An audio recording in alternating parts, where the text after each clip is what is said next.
আপনারা মুর্শিদাবাদের মানুষ তো, লালবাগ কাছে, হাজারদুয়ারি কাছে, আপনাদের দূরে যাবার দরকার নাই। হজ এইখানেই হচ্ছে, হাজারদুয়ারিতে। আপনারা জানেন না? ওখানে যে মালকটা আছে জিজ্ঞেস করে আসুন। আমি তো আর ভয়ে ঢুকি না, আমাকে পেলে মারবে ওরা। কেন বললো? আমি একবার ভগবানগোলা থেকে জলসা করে রাত্রে ছিলাম, তারপরে সকালবেলায় আমি আসছি, ড্রাইভারকে বললাম একবার ঢুকো দেখি। ওরা ভেতরে ঢুকলো, আমি বাইরে ময়দানে বসে রইলাম, সেই এক গম্বুজ পালা তোপের পাশে যে মসজিদের মতো আছে। একজন গাইড এলো, মোটামুটি 20-25টা হিন্দু মা বোন ভাই আছে, তাদেরকে নিয়ে কিছু মুসলমানও ছিল। আমি দেখলাম একটা মেয়ে এলো, চাবিটা খুললো ঘরে। আমি এগিয়ে গেলাম, দেখি ভেতরে কি আছে, কোনোদিন দেখিনি। একটা ঢিপি করা আছে, মাটির ঢিপি, তার উপরে চাদর জড়ানো আছে লাল কালারে। সেখানে এক কোণে লেখা আছে ইয়া আলী, এক কোণে ইয়া হোসেন, এক কোণে ইয়া ফাতেমা, এক কোণে ইয়া আপনার ইয়া আলী, আর মধ্যখানে লেখা আছে লা ইলাহা ইল্লাল্লাহ মুহাম্মাদুর রাসূলুল্লাহ। তার উপরে শিব ঠাকুরের হাতে যে ত্রিশূলটা থাকে সেটা গাঁথা আছে। জোরে বলুন নাউজুবিল্লাহ। আপনারা মুর্শিদাবাদের মানুষ তো, আপনারা দেখেছেন হাজারদুয়ারির যে নবাবের ঘরটা আছে, ঘরের একদম শেষ মাথায় ত্রিশূল গাঁথা আছে। কথা বলেন না? আছে। নবাব হিন্দু ছিল না মুসলমান ছিল? কোন হারামির বাচ্চা গাদলে আন্দোলন করলেন না? কালকে তো বলবে এটা শিবের ঘর ছিল, কথাটা বুঝতে পারেন নাই?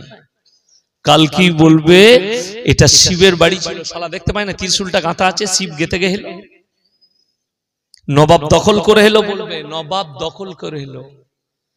আপনাকে বলে দিই, সেই লোকটাকে জিজ্ঞেস করছে এটা কি, বলছেন নবাব না, হজে গিয়েছিল, ওখান থেকে মাটি এনেছে, যারা মোটামুটি হজে যেতে পারবে না এখানে এলে মোটামুটি হজ হয়ে যাবে।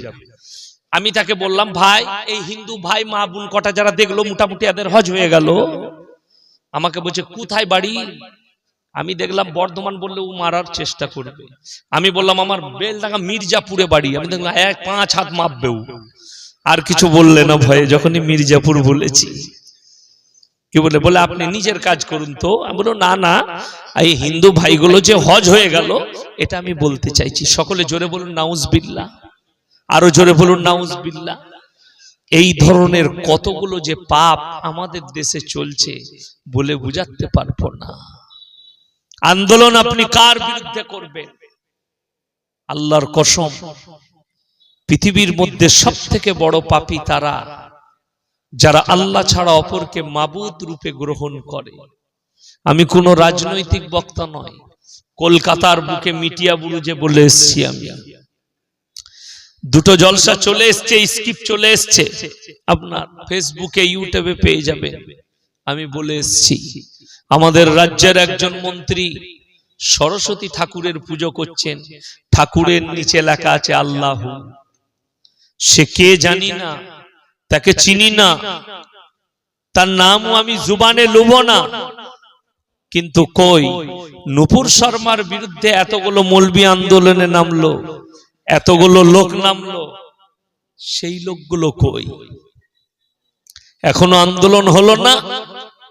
না, তার মানে জানতে হবে दाल में कुछ काला है, तुम्हारा ईमान में घोट है। আর আমি প্রতিবাদ করছি, শোনো, তোমাকে ক্ষমা চাওয়া উচিত মুসলিম সমাজের কাছে। আমার ভুল হয়েছে, যেহেতু তুমি আল্লাহর সত্তাকে চিনো না, আল্লাহর জাতকে চিনো না, আল্লাহকে চিনো না। পৃথিবীর মধ্যে সবথেকে শক্তিমান হচ্ছেন আল্লাহ। সকলে জোরে বলুন আল্লাহু আকবার। এই জন্যই আল্লাহর সত্তাকে আপনাদেরকে বুঝিয়ে দিই। আল্লাহকে প্রথমে শুনলেন আল্লাহর শক্তিটা। আল্লাহর কসম, শুধু মুসলিম নয়, পৃথিবীর যতগুলো জাতি আছে, যতগুলো মানুষ আছে, সব মানুষকে যদি এক কাছে করে দেন, হযরত আদম আলাইহিস সালাতু ওয়াস সালাম থেকে শুরু করে আখরি নবী কিয়ামতের সকাল পর্যন্ত যতগুলো মানুষ এসছে, আসবে, সকলকে যদি এক কাছে করেন আর যদি বলেন তোমরা আল্লাহর প্রশংসা লেখো, আল্লাহ কোরআনে বললেন সূরা কাহফের শেষ পৃষ্ঠা, কুল্লাউ কানাল বাহরু মিদাদাল লিকালিমাতি রাব্বি লানাফিদাল বাহরু ক্বাবলা আন তানফাদা কালিমাতু রাব্বি ওয়ালাউ জিনা বিমিথলিহি মাদাদা। হে আমার নবী, পৃথিবীতে যতগুলো সমুদ্র আছে সব পানিগুলো যদি আমি আল্লাহ কালি করে দিই আর পৃথিবীর সব মানুষ যদি আমার আল্লাহর প্রশংসা লিখতে শুরু করে সব শেষ হয়ে যাবে। আবার আমি অতটা যদি কালি দিই তারপরে সেগুলোও শেষ হবে, আবার যদি দিই তাও শেষ হবে, কিন্তু আমার আল্লাহর প্রশংসা লেখে শেষ করার ক্ষমতা পৃথিবীর মানুষের নেই। জোরে বলুন সুবহানাল্লাহ। আল্লাহ বিচার আমাদের কেন করবেন? আপনি অবাক হবেন তথ্য পেলে, তথ্য নিলে। আমাদের সমাজের এক শ্রেণীর মানুষ বিনা হিসাবে জান্নাতে যাবে। জোরে একবার বলবেন না সুবহানাল্লাহ। সেই দলে কে কে হতে চান? হাত তুলেন তো ইনশাআল্লাহ দেখি কতগুলো লোক হবে গো ওই দলে। দলটা বলে দিলে সবারই হাত নেমে যাবে। বুঝতে পেরেছেন? আপনি মুমিন হন, জান্নাতে যাবেন, কিন্তু বিনা হিসাবে।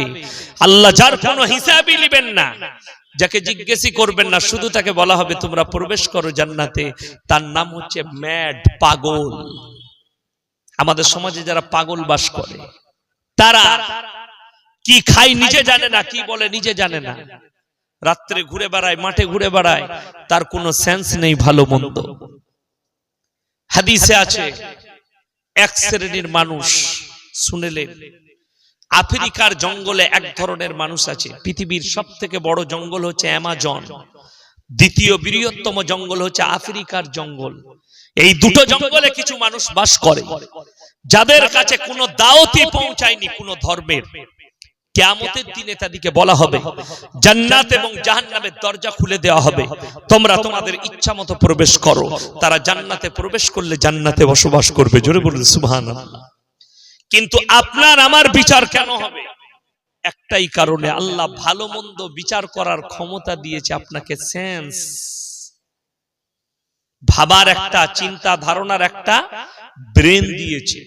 আচ্ছা, আপনাদের এখানে কোন লোক আছে সকালবেলায় উঠে দোকানে গিয়ে বলে কানা বেগুনগুলো আমাকে দে?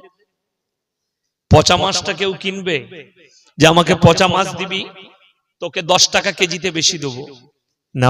মাছের পেটটা দেখে নিবেন আপনি, বেগুনটা ঘুরিয়ে দেখে নিবেন মালটা কানা না ভালো, টমেটোটা টিপে দেখে নিবেন, শাকটা পচা নিবেন না। আপনি কানা মাল নিবেন না, পচা মাল নিবেন না। আল্লাহ কি করে কানাটা নিবে, আল্লাহ কি করে পচাটা নিবে? পচাটা বুঝতে পেরেছেন? যার জীবনে আমল নাই, কিছুই নেই। কিন্তু বড় কষ্টের বিষয় কি জানেন? আমাদের দেশে আমল না থাকলেও জান্নাতে যেতে পায়। লোকরা নামাজ পড়ে না কেন? অনেক মানুষ, আপনাকে আমি চ্যালেঞ্জ ছুড়ে বলছি, মুর্শিদাবাদে যদি সমীক্ষা করা হয় 100 জনের মধ্যে 80 জন বেনামাজি বেরোবে। ঠিক বলছি না ভুল বলছি? 100-র মধ্যে 80। এরা কেন পড়ে না? এদের মধ্যে কিছু মানুষ আছে তাদের বিবেক বলছে কোনো অসুবিধা নাই, নামাজ পড় না পড়, যাই কর নাই কর, মোটামুটি হুজুররা দোয়া করলে জান্নাতে যাবি। আমার ভাই, আমাদের মতো মৌলবীরা দোয়া করে দেবো আর জান্নাতে চলে যাবেন, তাহলে বড় কষ্ট লাগে কি জানেন? আমাদের দেশে 3 বোতল মদ খেয়ে মরে গেলেও মিলাদ করে জান্নাতে পাঠানো হয়।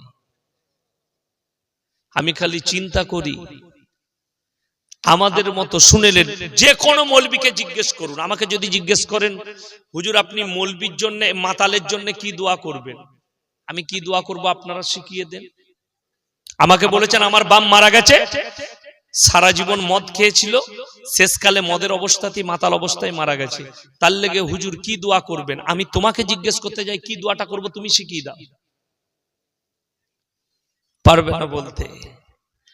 আমরা মৌলবীরা দোয়া করলে, আমাদেরকে দোয়ার জন্য বললে আমরা বলি আল্লাহ মুমিনিন মুমিনাত মুসলিমিন মুসলিমাত।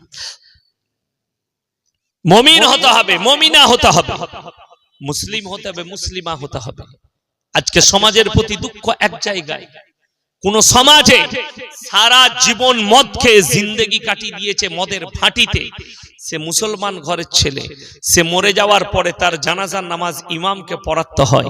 ইমাম সাহেব যদি বলে আর জানাজা পড়াবো না, সঙ্গে সঙ্গে বলবে তুমি ঘর চলে যাও, গ্রামের মোড়লরা বলবে। ঠিক বলছি না ভুল বলছি? মসজিদ কমিটি বলবে তোমার ছুটি, কেন পড়াবে না সে গ্রামের মানুষ? কিন্তু আপনি জিজ্ঞেস করলেন না এলাকার একটা বিদ্যপ্ত আলেমকে, যে জীবনটা কাটিয়েছে, জীবনে আল্লাহর নাম মুখে লাইনি, তার জন্য আপনি কি দোয়া করবেন? তার জন্য জানাজার নামাজ কি করে করবেন?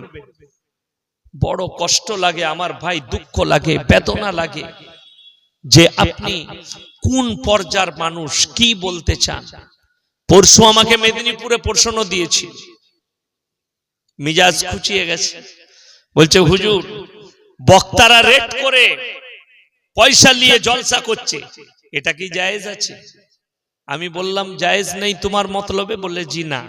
আমরা ঠিক আছে, মানুষ কিভাবে পয়সা দিবে? বক্তা তো গাড়ি খরচা করে আসে, একটা খরচা দিবেন। বলে মানুষ ইনসাফ করে দিবে।